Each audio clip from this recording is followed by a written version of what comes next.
Hello class 12th students, हम लोग chapter 3 flamingo book का डीप वाटर जो विलियम सी डगलस के द्वारा लिखित है इसको कवर कर रहे थे।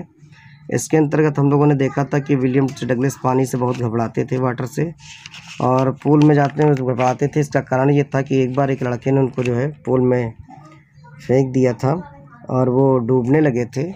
तो 2 बार वो डूब चुके हैं। हम आगे देखते हैं क्या होता है और वो तय करते हैं कि जब पूल में नीचे जाएंगे तो जंप करेंगे। तो यहाँ पे देखिए उन्होंने जंप भी किया। तो आगे राइटर कहता है but the jump made no difference, लेकिन इस जंप का कोई भी डिफरेंस नहीं था, यानी पहले से ये जंप बिल्कुल अलग नहीं थी। The water was still around me, पानी मेरे और चारों ओर अब भी था। I looked for ropes ladders water wings, मैं वहाँ रस्सी ढूंढ रहा था पानी के अंदर, लैडर सीढ़ी ढूंढ रहा था, वाटर विंग्स ढूंढ रहा था। नथिंग बट वाटर, लेकिन वहाँ पानी के सिवाय कुछ नहीं था। A mass of yellow water held me, एक पीले पानी के समूह ने मुझे घेर लिया था। Stark terror took an a deeper hold on me, एक गहरा भय मेरे अंदर समा गया था। Like a great charge of electricity, ऐसा लग रहा था जैसे मुझे बिजली के झटके लग रहे हो। आई सू, मैं काँप रहा था। एंड ट्रेम्बल्ड विथ फ्राइट, और भय से भयभीत हो रहा था, भय से काँप रहा था। My arms would not move, मेरी बाहें बिल्कुल मूव नहीं कर रही थी। My legs would not move, और मेरे पैर भी काम नहीं कर रहे थे। I try to call for help, मैं अपनी मदद के लिए चिल्लाना चाहता था। टू कॉल फॉर मदर, अपनी माँ को पुकारना चाहता था। नथिंग हैपेंड, लेकिन कुछ नहीं हुआ। आफ्टर एंड देन, और तब, स्ट्रेंजली विचित्र तरीके से, देयर वॉज लाइट, मुझे लगा कि प्रकाश आ गया है। I was coming out of awful yellow water, मैं भयानक तरीके से उस येलो वाटर से बाहर आ रहा हूँ।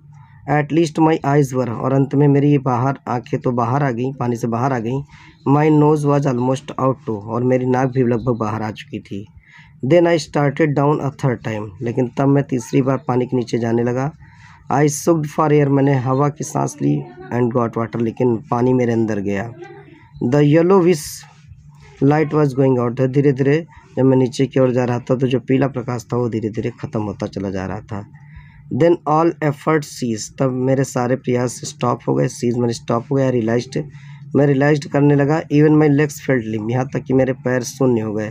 And blackness Swift over my brain, और मेरा दिमाग भी जो है बिल्कुल शून्य हो गया था।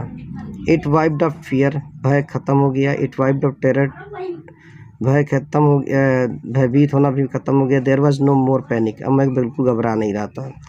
It was quite and peaceful, बिल्कुल शांत वातावरण हो चुका था। नथिंग टू बी अफ्रेड, आप किसी चीज़ के डरने की ज़रूरत नहीं, क्योंकि राइटर बिल्कुल पूरी तरह नर्वस हो चुका था, पानी के गोश में हो चुका था। This is nice to be drowsy, यहाँ पे सोना या ऊँघना बहुत नाइस था। टू गो टू स्लीप, ऐसा लग रहा था मैं सो जाऊँ। नो नीड टू जंप करने की ज़रूरत नहीं है। टू टायर टू जंप, और मैं जंप करने के लिए बहुत थक भी चुका था। It is nice to be carried gently, ये अच्छा हो कि धीरे धीरे हम पानी में चले जाए। टू फ्लोटिंग इन स्पेस, तैरने लगे। टेंडर आर्म्स अराउंड मी, मेरे चारों ओर मुलायम बाहें। टेंडर आर्म्स लाइक मदर, मैं चाहता था मेरी माँ जैसी यहाँ पे कोई मुलायम हाथ मुझे पकड़ ले। Now I must go to sleep, क्योंकि मैं अब सोने जा रहा था। आई क्रॉस टू ओब्लियन, मैं लगभग बेहोश होकर चुका था। And the curtain of life fail, और मेरे जीवन की चादर भी गिर चुकी थी, यानी मुझे लग रहा था कि मैं बिल्कुल मर चुका हूँ। द नेक्स्ट आई रिमेंबर, अगला क्षण जो मुझे याद है, I was laying on stomach, मैं पेट के बल लेटा हुआ था। बिसाइड द पूल, पूल के नज़दीक। वोमिटिंग, उल्टी कर रहा था। The chap that through me in was saying, जिस लड़के ने मुझे पानी में फेंका तो वो कह रहा था, but I was only fooling, मैं तो केवल इसे मूर्ख बना रहा था। समवन सेड, किसी ने कहा, द किड नियरली डाइड, ये बच्चा लगभग मर गया होता। बी ऑल राइट नाउ, लेकिन अब सब कुछ ठीक है। Let's carry him to the locker room, इससे हम लॉकर रूम में ले चलेंगे। लॉकर रूम जहाँ पे कपड़ों को चेंज किया जाता है उससे बोला जाता है। सेवरल आवर्स लेटर, कई घंटे बाद। आई वॉकड होम, मैं धीरे धीरे घर की ओर चला। I was weak and trembling, मैं कमज़ोर था और काँप रहा था। आई सूक एंड कैराइड, मैं हिल रहा था और काँप रहा था, चिल्ला रहा था। When I lay on my bed, जब मैं बिस्तर पर लेटा हुआ था। I could not eat that night, मैं उस रात खा नहीं सका।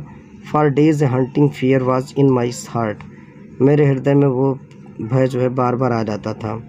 The slightest expression upset me, हल्की सी सरसराहट भी मुझे परेशान कर देती थी। Making me wobbly in the knees, मैं घुटनों से इतना कमज़ोर हो चुका था, हंसी को बीमार हो चुका था। Too much making me wobbly in my knees, मैं अपने नीज से कमज़ोर हो चुका था। टू माई स्टमच, और मैं अपने पेट से भी बहुत बीमार था। I never went back to the pool, मैं कभी उस पूल में वापस नहीं गया। आई फियर्ड वाटर, मुझे पानी से डर लगने लगा। I avoided it whenever I could, मैं इसको अवॉइड करता था जहाँ मैं भी जाता था। अब फ्यू ईयर्स लेटर, कुछ साल बाद, when I came to know, जब मुझे पता चला द वाटर ऑफ कैस्केट, एक झरने के बारे में।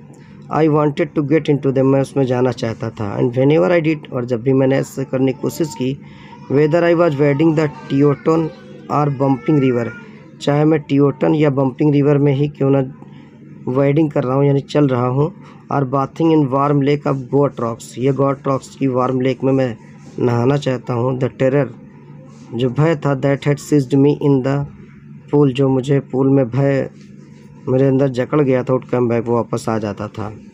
It would take possessions of me completely, या मेरे ऊपर पूरी तरह छा जाता था। My legs would become paralysed, मेरे पैर बिल्कुल लकवा मार गए थे, लकवा मार जाता था। Icy horror would grab my heart, और बर्फ़ जैसा भय मेरे हृदय में समा जाता था। तो इस तरह राइटर पूरी तरह भयभीत हो चुका था। तो इसके आगे का हम लोग नेक्स्ट वीडियो में देखेंगे।